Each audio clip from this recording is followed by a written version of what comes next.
All right, so you've probably heard about this one, Jake Paul versus Mike Tyson. Yeah. But we're going to take you beyond those headlines Absolutely. and really uncover what this fight means for the future of boxing. For sure. We're talking about a matchup that had everyone buzzing for months. Oh, yeah. Leading up to November 15th, 2024. Huge. Picture this AT&T Stadium. Packed house. Packed, a YouTuber stepping into the ring with a boxing legend. It's crazy. Huge age gap. Streamed live on Netflix. I mean, you couldn't make this stuff up. You couldn't. It really was a carefully orchestrated spectacle from the very beginning. Yeah. And the pre-fight hype was almost as big as the fight itself. It definitely felt that way. And remember, it was initially supposed to happen in July. Right. But got pushed back because Mike Tyson had an ulcer flare-up. So you can imagine the tension building all those extra months. Oh, yeah. Everyone wondering, will it live up to the hype? Did it deliver on the spectacle? And was it even a legitimate fight? Right. What did each fighter bring to the table? To understand that, you have to look beyond the surface. Okay. You had Jake Paul at 27 years old, representing this new wave of influencer boxers. Interesting. His whole career has been built on social media, attracting a younger audience, maybe less familiar with boxing. Makes sense. On the other side, you have Mike Tyson at 58, the old guard. Right. A massive name with a legendary past. Yeah, some critics questioned if this was even a legitimate fight, Tyson being so far past his prime. Right, but you can't deny that Jake Paul has been steadily improving with each fight. That's true. And while Tyson is obviously not the fighter he once was, he's still Mike Tyson. He's Mike Tyson. There's a reason his name still carries so much weight. For sure. Plus, to address the idea that it wasn't a real boxing event, Okay. the undercard featured some serious talent. Okay. The Katie Taylor versus Amanda Serrano fight, for example, was for the undisputed junior welterweight championship. So for those newer to boxing, the undercard means the fights that happen before the main event. In this case, it showed this wasn't just a spectacle, but a full card of competitive boxing. Right.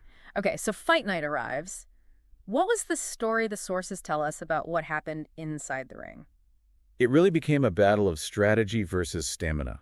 Interesting. Jake Paul's game plan was clear to use his youth and stamina to outlast Tyson, who, despite his power, would likely tire as the fight progressed. Uh-huh. And that's exactly what he did. That's fascinating because one article pointed out that Paul threw 278 punches throughout the fight. Wow. Compared to just 97 from Tyson. That's a big difference. I mean, that's a massive difference. It is, and those stats tell a story. Yeah. They reveal the strategic choices each fighter made. Okay. Paul went for volume, trying to rack up points with consistent hits. Right. Tyson, on the other hand, was more selective, looking for that one knockout punch. Makes sense.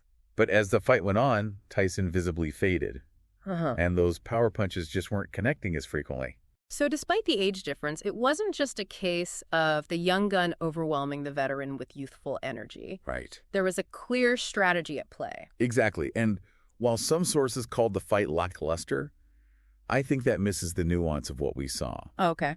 Given the age gap and their fighting styles, this type of tactical fight was to be expected. Okay, so now for the big question. Everyone's waiting for who won.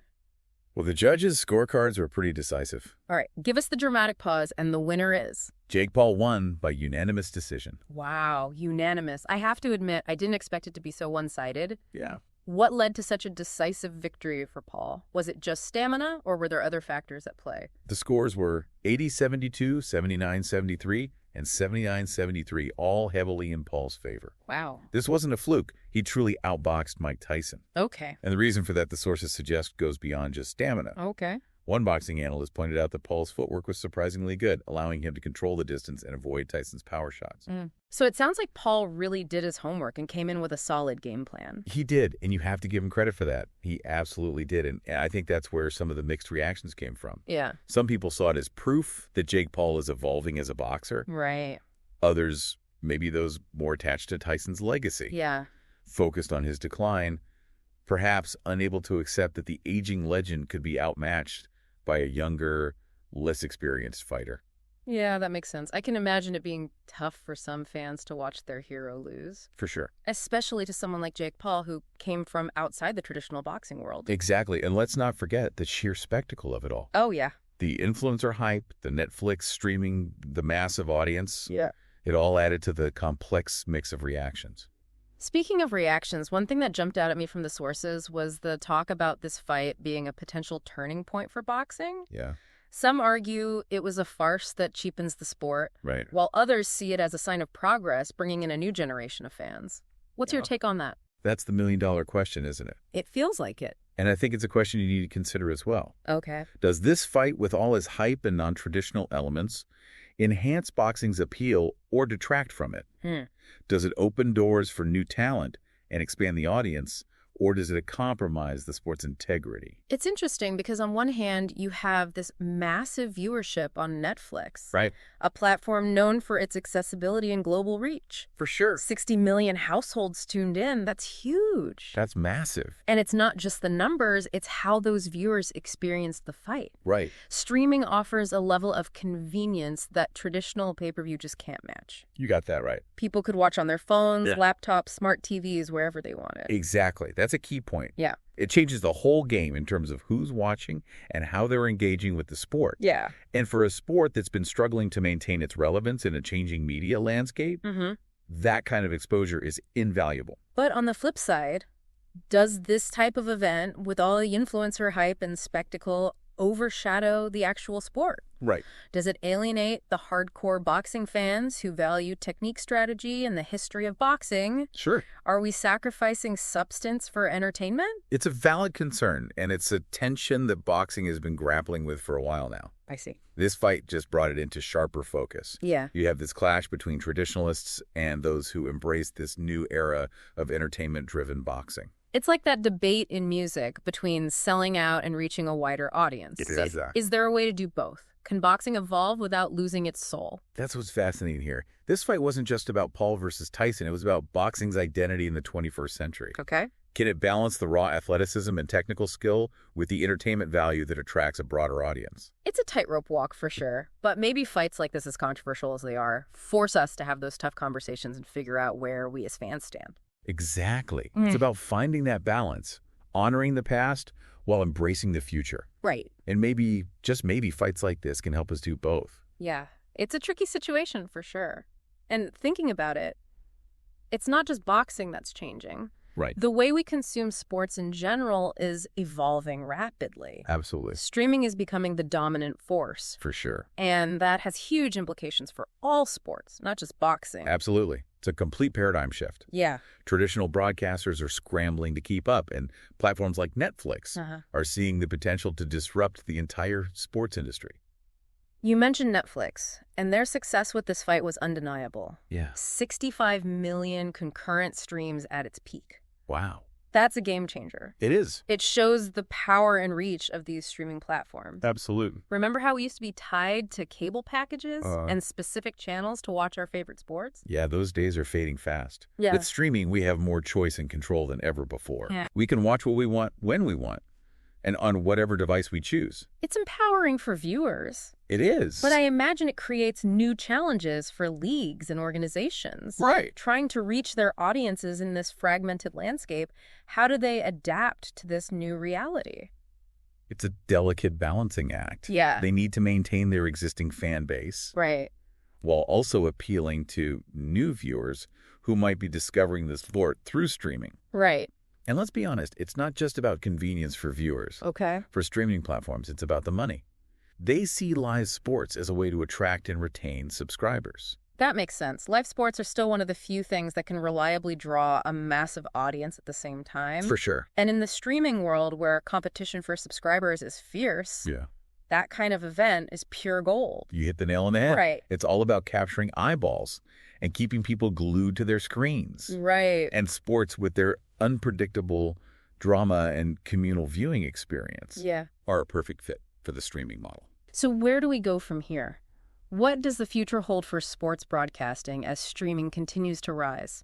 I think we're going to see even more blurring of the lines between traditional sports and entertainment. Okay. We'll see more unconventional matchups like Paul versus Tyson, more celebrity involvement, and more emphasis on creating a spectacle that goes beyond the sport itself. It's like they're taking cues from the world of professional wrestling, where the storylines and personalities are as important as the athletic competition. Precisely. And it's working. Look at the viewership numbers for these hybrid events. Yeah. They're pulling in huge audiences. Right. And that's what ultimately drives the industry. So the future of sports might be less about purists and traditionalists and more about embracing the entertainment aspect. Yeah. Catering to a broader, more diverse audience. I think that's a fair assessment. Yeah. And I believe we'll also see more streaming platforms entering the game, Okay. bidding for the rights to broadcast major sporting events. The battle for live sports content will only intensify. Which in a way is good news for us as viewers, right? Right. More competition usually means more options, better quality, and maybe even lower prices. You got it. It's a win-win situation for fans. We get to enjoy our favorite sports in new and innovative ways, Right. while the industry evolved to meet the demands of a changing world. Well, you've given us a lot to think about. From the rise of influencer boxers to the streaming revolution. For sure. This deep dive into the Jake Paul versus Mike Tyson fight has been incredibly insightful. It's amazing how a single event can reflect such larger trends and forces at play in our society. Yeah. And boxing, with its long and storied history, provides the perfect backdrop for these conversations. So for you listening, we want to leave you with this. Okay. What does the Jake Paul versus Mike Tyson fight mean to you? Does it change how you view boxing? Does it make you more or less interested in the sport? Take some time to ponder those questions. Yeah. Consider the future of boxing, the impact of streaming, and the evolving relationship between sports and entertainment. These are conversations worth having. Absolutely. And your perspective matters. We've equipped you with insights from various sources and expert analysis. Right. Now it's your turn to form your own conclusions. As always, we encourage you to continue exploring these ideas. For sure. And engaging in these important discussions. Remember, the world of sports is constantly evolving, and it's up to us as fans and consumers to shape its future. That's a good point. So keep exploring, keep questioning, and keep learning. Thanks for joining us on this deep dive. Until next time. Today is your lucky day. Today is the day that our $3 website works for you, paying you directly to your PayPal daily. Imagine $3 ongoing continuous payments to your PayPal account. Imagine falling asleep and waking up to $300 in your PayPal account. How would this make you feel? How could this help you? What bills could you pay? What kind of fun could you have? What does that retirement look like now? All for a one-time payment of $3. This website is DFY done for you, fully built and completely hosted, and never stops collecting payments for you. You have spent $3 on coffee on a regular, but that coffee won't help you create multiple streams of income. Click the link below.